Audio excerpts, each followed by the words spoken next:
Guys, hype baru aja koreksi sampai 30%. Gue yakin buat kalian yang nggak ngikutin news di perkriptoan ini pasti bingung. Ada apa sih kok bisa sampai hype koreksi turun sedalam ini? Di video ini gue akan jelasin alasannya kenapa ini bisa terjadi dan apa langkah yang bisa kita ambil. Oh iya, kalau misalkan kalian penasaran gimana caranya gue dapetin info terupdate alpha, komunitas, mentor di kripto yang oke, itu semua gue dapetin dari event kripto. Dan November ini ada salah satu event kripto terbesar di Indonesia namanya Web3 Week Asia. Jadi kalau misalkan kalian mau dapetin itu semua langsung dari para praktisi, kalian wajib ikut eventnya. Kebetulan gue juga punya promo code yang bisa kalian pakai.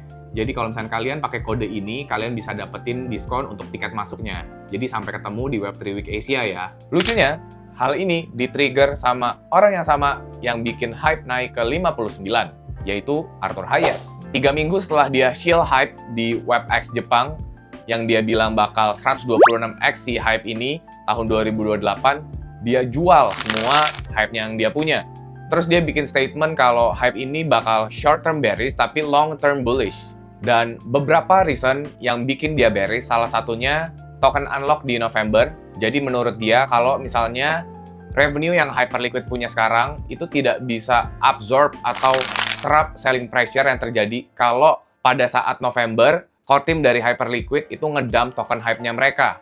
Dan yang kedua, dia ngerasa ada kompetitor-kompetitor baru yang mulai pelan-pelan makanin market share dari Hyperliquid. Contohnya kayak Paradex, Lighter, Ester. Ini hal yang wajar banget bikin sentimen ke Hyperliquid ini sangat-sangat negatif. Oke, kalau udah kayak gini, kita harus ngapain? Jujur, di tanggal 18 September, gue sempat ngingetin komunitas Hyperliquid Indonesia untuk trim atau taking profit sebagian hype yang mereka punya.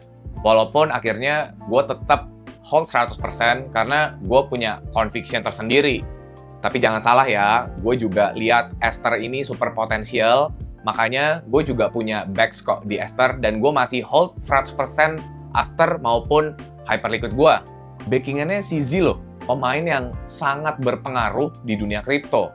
Jadi menurut gue ini obvious play dan easy bet menurut gue. Tapi apakah ini menjadi akhir buat Hyperliquid? Tentu aja enggak. Mass adoption udah kejadian. Semua major wallet yang kalian tahu kayak MetaMask, Rebi, Phantom, semuanya ini udah pakai infrastruktur perpetual trading dari Hyperliquid. Dan HIP-3 atau Hyperliquid Improvement Proposal yang ketiga itu juga bentar lagi live.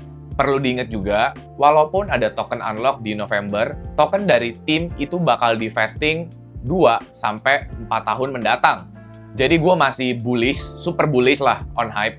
Dan gue sih nggak masalah kena koreksi sedalam ini karena sebelumnya tuh lebih parah ya, koreksinya tuh 73%. So, 30% it's nothing for me lah. Jadi kesimpulannya, Hyperliquid ini tetap punya USP atau Unique Selling Proposition yang sulit untuk disalip kompetitor, tapi kita juga nggak boleh tutup mata sama kesempatan yang lain. Simpelnya gini, Ester nge-list hype, hype nge-list Ester. Mereka saling listing, karena mereka tahu kompetitor mereka ini sama-sama punya potensi. Terus, kenapa kita harus pilih salah satu kalau kita bisa lihat value di keduanya? Tapi tetap ya, yang gua sampein di sini pure pendapat pribadi gua. Kalian tetap harus do your own research, dan kalian harus punya conviction kalian sendiri. Sampai jumpa di video selanjutnya. Jangan lupa subscribe dan nyalain lonceng notifikasi. Jadi kalau misalkan ada video baru, kalian nggak ketinggalan. Bye-bye!